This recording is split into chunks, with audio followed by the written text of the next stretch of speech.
All right, shalom. Shalom. First and foremost, giving all praises, honor, glory, and worship unto Yahweh, Bahasham, Yahushua, Bahasham, Rachakodash.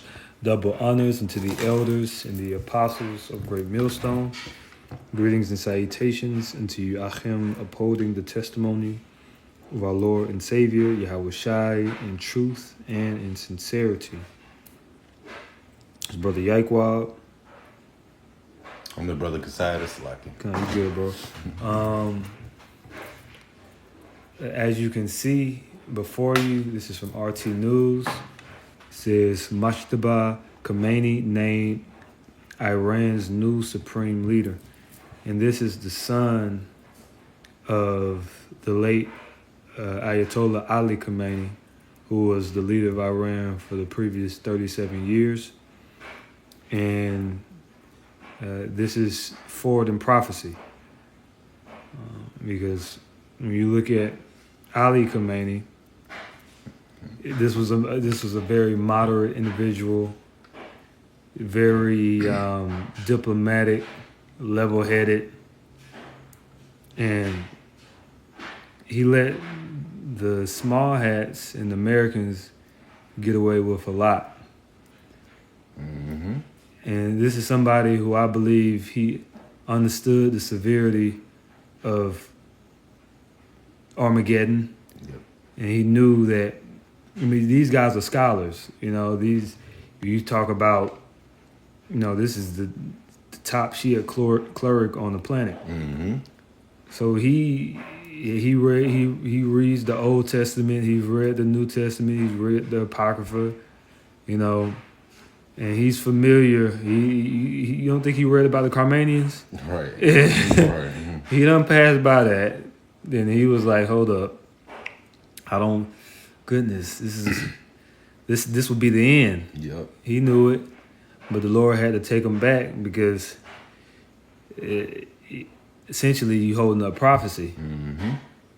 Yep. And his his hand is going to be forced to fulfill prophecy. Whether it's his son or whoever else, but the leaders of Iran in the future, they're going to be forced to fulfill prophecy. Oh, I got something. Go ahead. This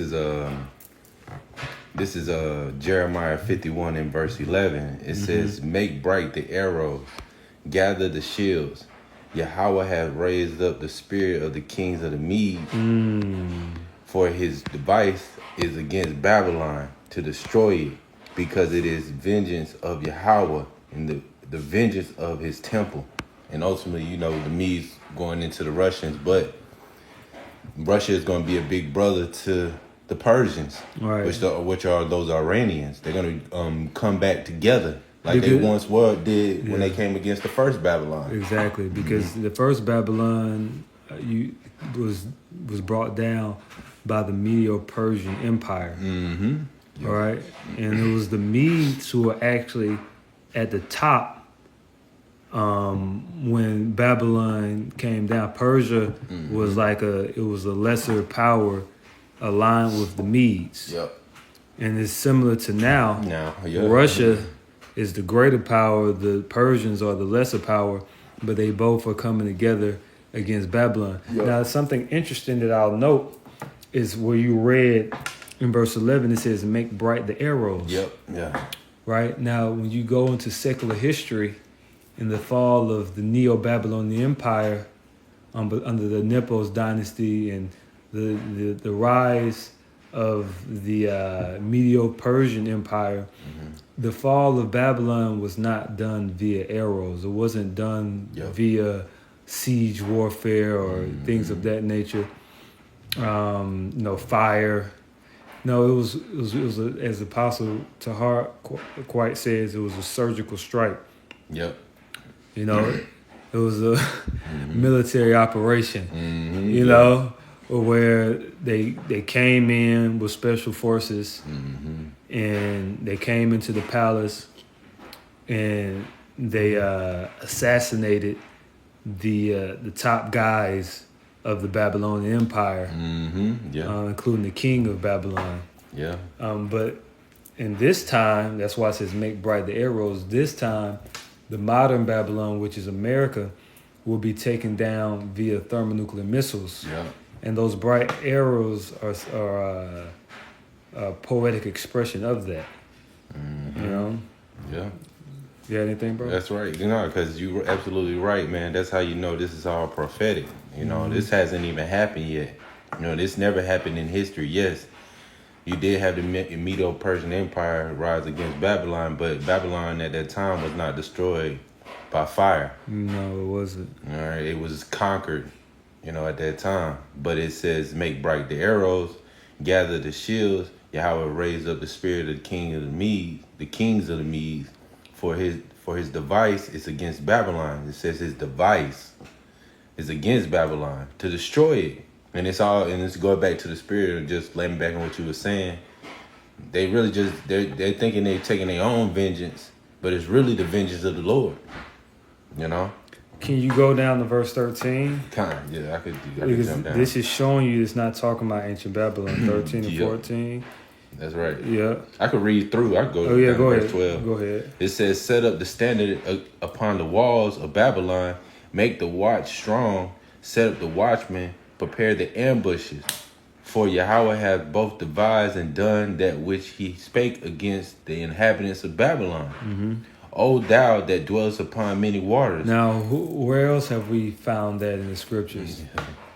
To dwell upon many waters. What's that? Revelations. Is that the 17th chapter? We'll go to Revelations chapter. You know, I'll go to it because I'm the one who got the. Let's see. Let's talk about her sitting on many waters. Yeah, I got it already pulled up. There you go. So this is Revelations. Now, is this talking about ancient Babylon? No, this book of Revelation is a couple hundred years after. Yeah. So try again. Yeah. You know. So Revelation 17:1, and there came one of the seven angels which had the seven veils, and talked with me, saying, come up hither, I will show unto thee the judgment of the great whore that sitteth upon many waters. All right? And those many waters are speaking of different nations, multitudes of people. All right? When we go down to verse 5, it says, and upon her head was written a name, Mystery Babylon the Great. This is not ancient Babylon was not a mystery Babylon. Nah. It's like, no, this is everybody knows this was the Neo-Babylonian Empire. Yeah. This is not like, what was that? No, it's Babylonian. It's the Babylonian Empire. Yeah. That's what it was. Everybody knew what Babylon was. Right. Man. But people didn't know America. America wasn't even thought of yet. Yeah. So people didn't know, and a lot of people still don't know, America is Babylon now. Yeah. Mystery Babylon. That's So that mystery Babylon, yeah. it says mystery.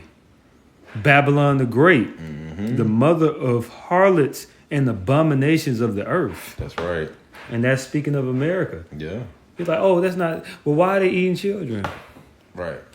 Why? You got all type of files that haven't came out. Yep. Weird islands. Yeah, you get islands. You know, just all type of debauchery and wickedness and satanic behavior. Yeah. You know what I'm saying? Like, Eden. Do you mean tell me that's not the mother of all harlots? Right. Babylon goes into confusion. America is the ultimate place of confusion, man. Yeah, all type of sodomy. You telling people you can marry trees. He cut his rod off, but that's a woman. He called him she. That ain't, you mean to tell me that's not the mother of all harlots and abominations of the earth? Right. And they push that. They go to other countries that no, they tell them to be nasty. Yeah. You know what I'm saying? Like, no, you need to put this in the law to be stupid and wicked like us. Yeah. You know? Yeah. That's what they do. Yeah. Going back to Jeremiah 51 and verse 13, it says, oh, that dwellest upon many waters, abundant in treasures. That's America is abundant in treasures. Yeah.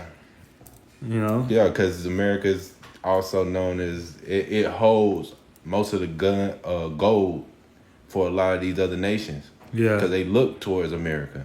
Yeah. And it houses a lot of their gold so they can transition into the dollar. Right. All of that gold from France. You know how much gold France used to have? Yeah. France still has a lot of gold, but back during the time of World War II, during the colonial period, all of Great Britain's gold, all that gold that Great Britain and France had during World War One and World War II, it went to America. That's how they paid for their military. Right. They paid them in gold. So who has that gold? America has all that abundant gold from the colonial period. You know. So yes, that is the place, and America in itself is rich in gold and rich in different natural resources. That's right. You know. Let me see. Go ahead. It says, "Thy end is come, Thy end is come." and the measure of thy covetousness." Right. It says, "Yahweh of hosts have sworn by himself, saying, Surely I will fill thee with men." Now, it was not a lot. A lot of man didn't die to take ancient Babylon over. Right. Like we said, it was a surgical strike. You only a few people died. Probably a couple guards got their necks cut, and the top guys, the noblemen of ancient Babylon, the oligarchs, the different top political figures, and the king of ancient Babylon. Probably some of his cousins' family. Top guys. So it wasn't a huge army that died to take Babylon. Yeah. Ancient Babylon. So what is this talking about? It's talking about now in America. A lot of the American people are going to die. Yeah. It says, as with the caterpillars. Right. That's talking about like an abundance. Like as with caterpillars, it's talking about the abundance of people that are going to die. Yeah. And they shall lift up a shout against thee. He hath made the earth by his power. He hath established the world by his wisdom. And hath stretched out the heavens by his understanding. That's the Heavenly Father. Yeah. That's Yahweh Bashim Yahushua. All right. And so, from from him you came, and from him you will return.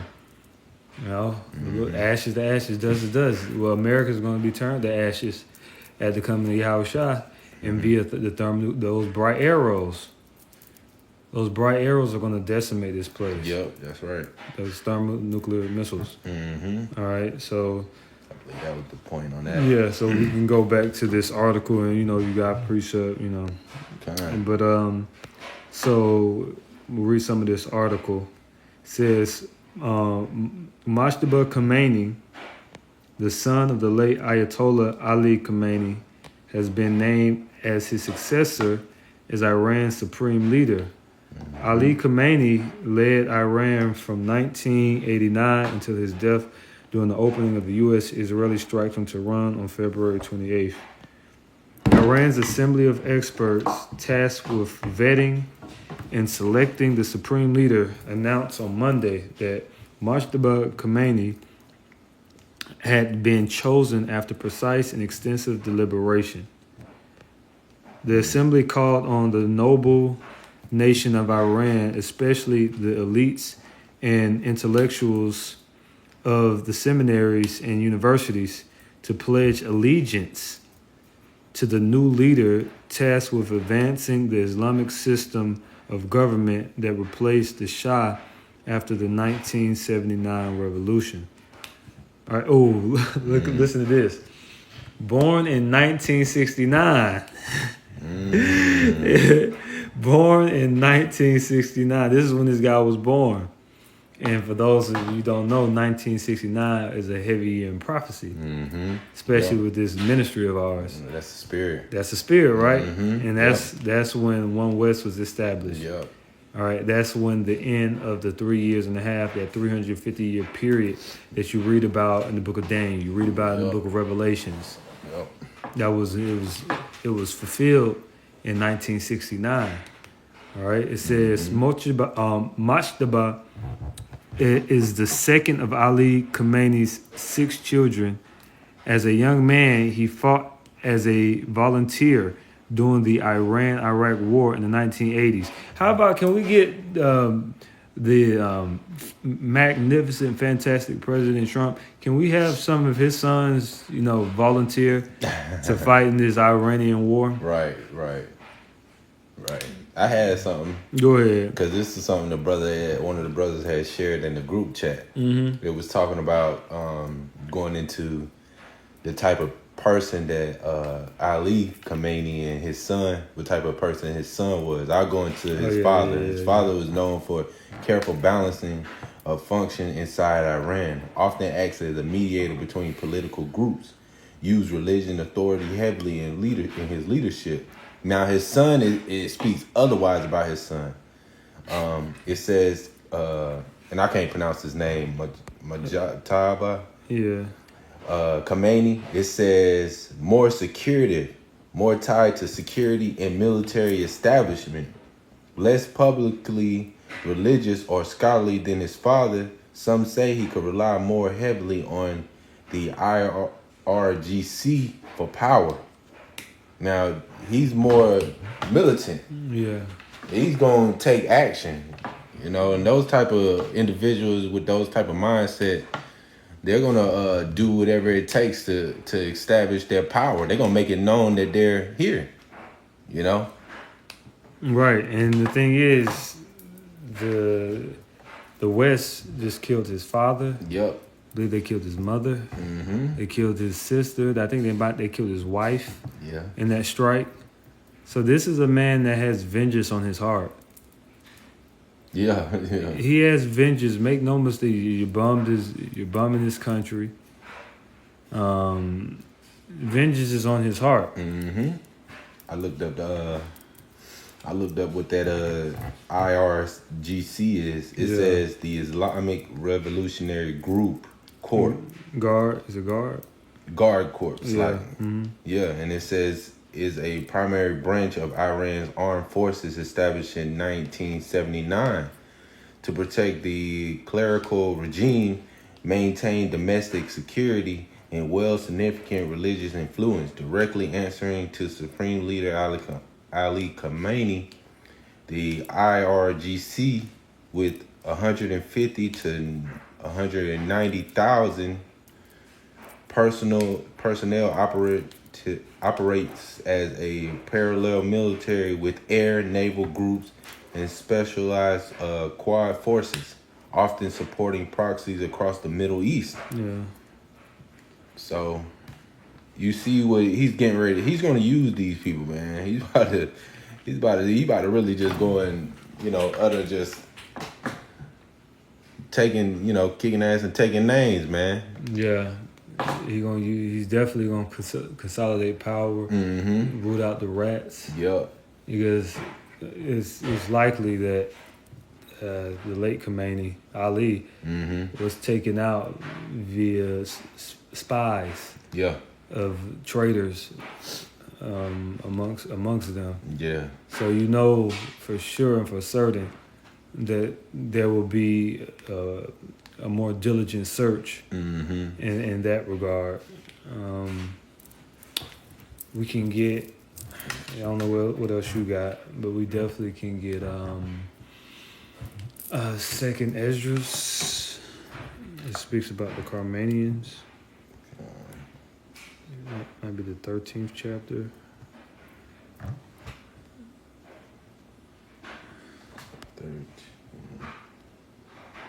Let's see.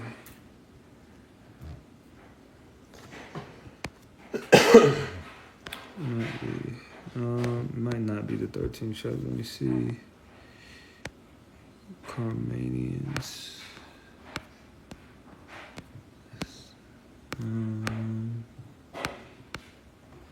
Let's see.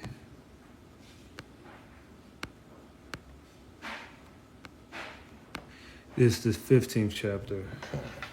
15 and 30.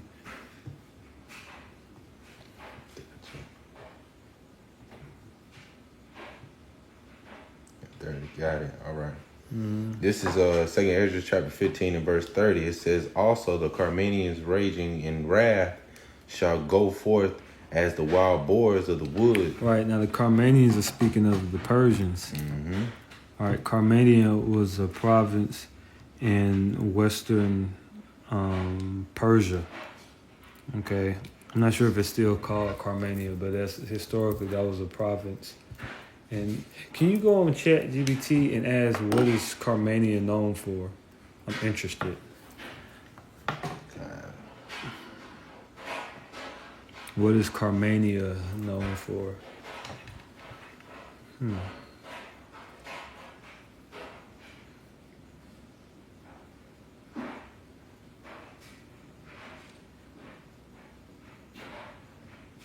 There it is. Mm-hmm.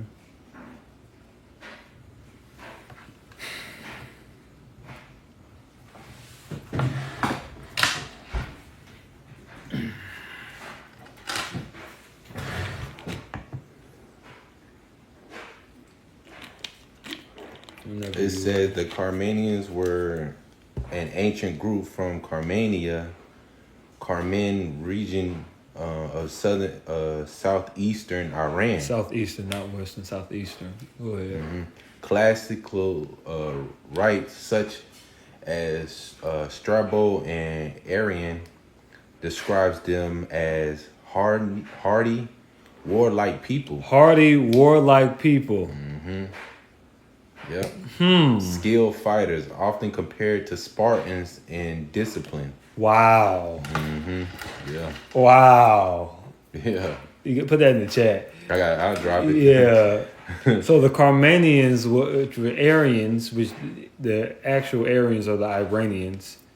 All right. I think that term Iran actually is a descendant of the term Aryan, or it's of the same kin. I think it might mean the same thing.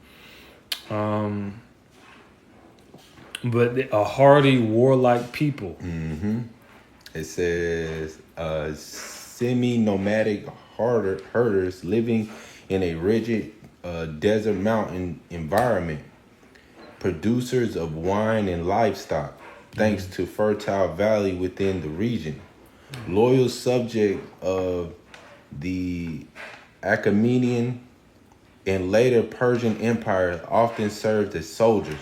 Loyal subjects of the Achaemenid, which the Achaemenid Empire was the where you read about the Medo-Persians. Mm-hmm. That was the Achaemenid.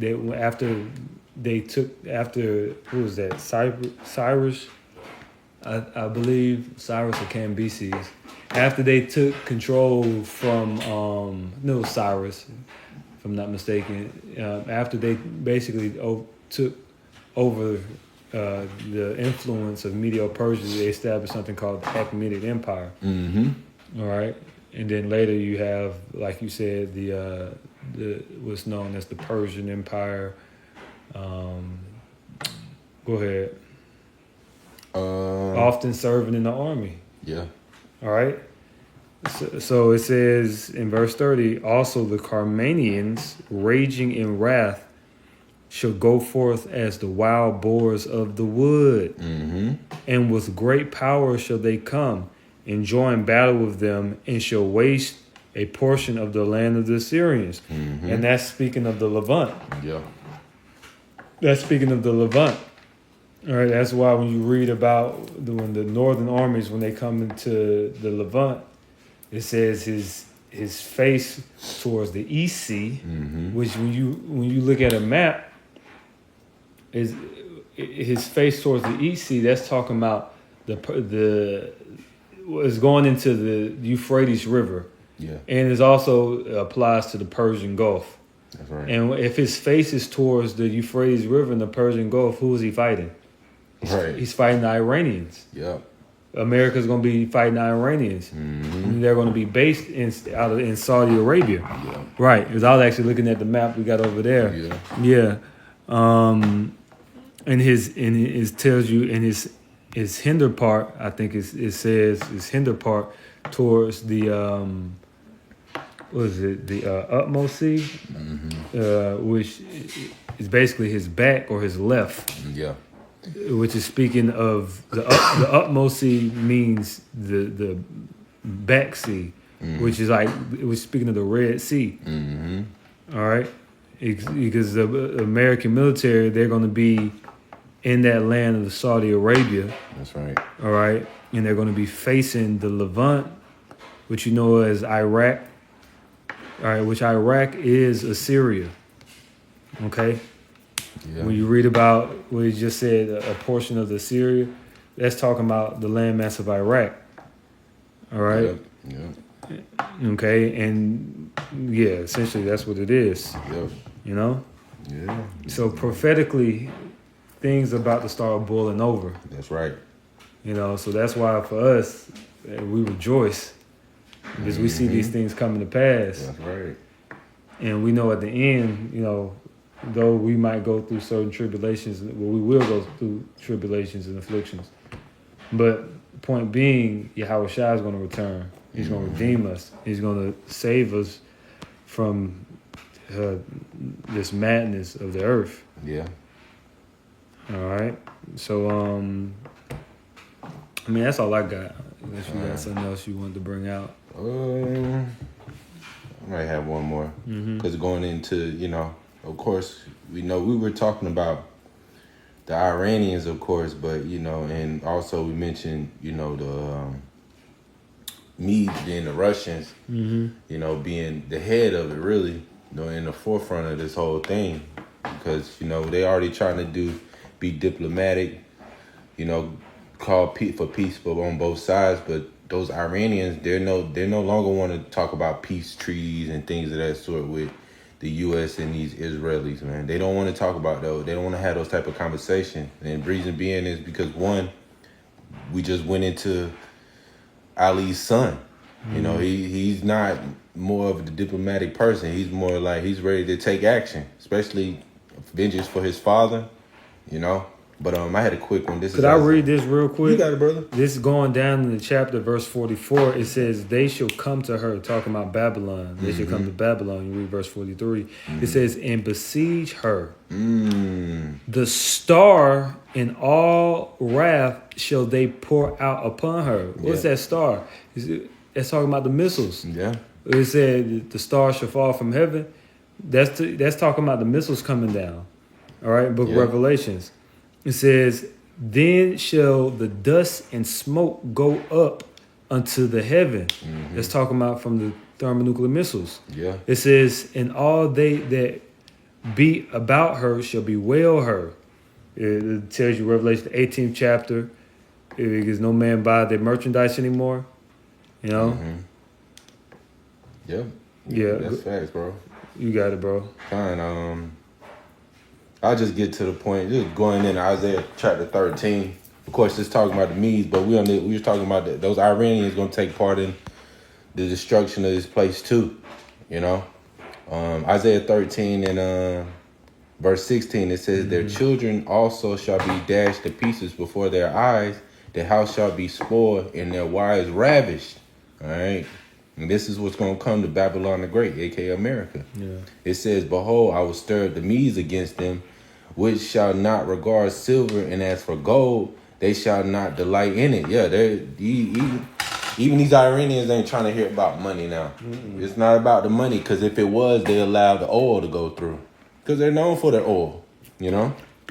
It says, their bows shall dash the young men to pieces, and they shall have no pity on the fruit of the womb. Their eyes shall not spare children. Yeah. In Babylon, the glory of kingdoms, the beauty of the Chaldeans' excellency shall be as when the Most High overthrew Sodom and Gomorrah. So how the Lord overthrow Sodom and Gomorrah? Through destruction, fire and brimstone. Yeah, fire and brimstone. You know, it's going to be the same way.